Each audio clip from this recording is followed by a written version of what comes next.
بسم الآب والابن والروح القدس إله واحد أمين. تحل علينا نعمته وبركته من الآن وكل أوان وإلى ظهر الدهور أبديا أمين. أهلا بكم في حلقة جديدة من قناتكم سي وسلسلة نفسيتي تعبان. نفسيتي تعبان النهاردة لأن حياتي تخلو من التشجيع. الحقيقة التشجيع هو فضيلة نادرا ما بنلاقيها في الناس، برغم أن الكتاب بيقول شجعوا صغار النفوس.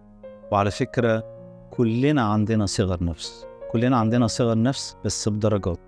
في واحد عنده صغر نفس بدرجة 1%، واحد عنده بدرجة 99%، فكلنا محتاجين.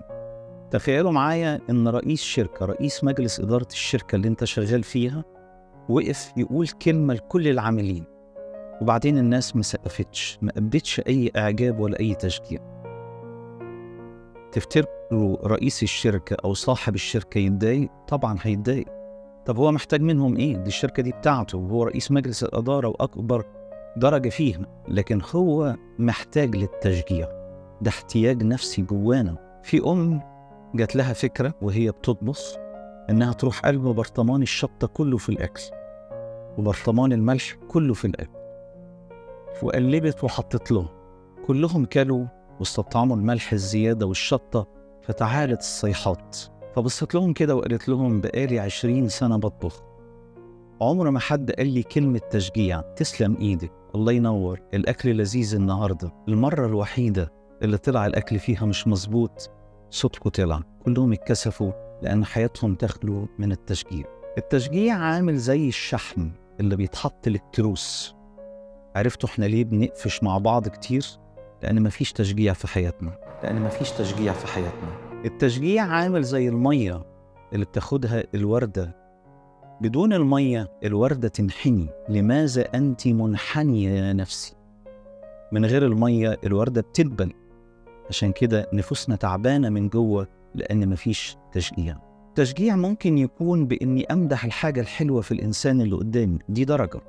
في درجة أعلى إني أمدح الحاجة اللي مش موجودة.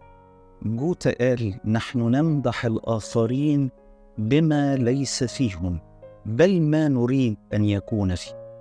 انت قادر تطلع كل الحاجات الحلوة في الإنسان اللي قدامك لو انت بتعمل ايه؟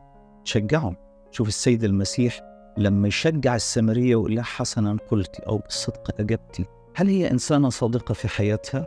صادقة مع نفسها وصادقة مع ربنا وصادقة مع المجتمع؟ لا، هي مش إنسانة أمينة ولا عندها الصدق، ولكن هو شجعها ووصلها للطريق السليم بالتشجيع.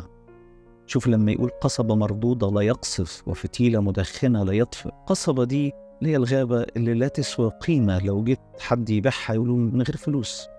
القصبة دي ممكن نعملها صنارة، وده اللي عمله في بطرس، جابوا خلاه صياد للناس بعد ما كان صياد سمك. القصبة دي ممكن نعمل منها مزمار، وده اللي ربنا عمله مع داود، طلع منه أحلى المزامير وأحلى الألحان. فتيلة مدخنة لا يطفئ. كانوا التلاميذ من كتر الأخطاء والعيوب اللي عندهم صاروا كفتيلة مدخنة ممكن تنطفي. واحد زي توما ده كان ممكن ينطفي من الشك، لكن ربنا شجعه وسنده لغاية لما بقى كارز عظيم في الهند. عايز أشجعك النهاردة إنك تملأ بقك بكلمة تشجيع لكل إنسان تقابله في حياتك.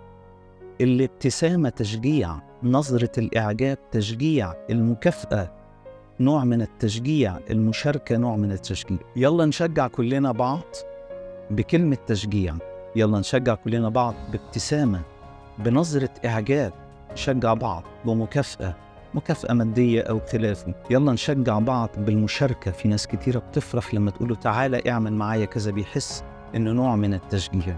زي ما ربنا شجعنا تعالوا نشجع كلنا بعض. ربنا يبارك في حياتكم، ولإلهنا كل مجد وكرامة من الآن وإلى الأبد آمين.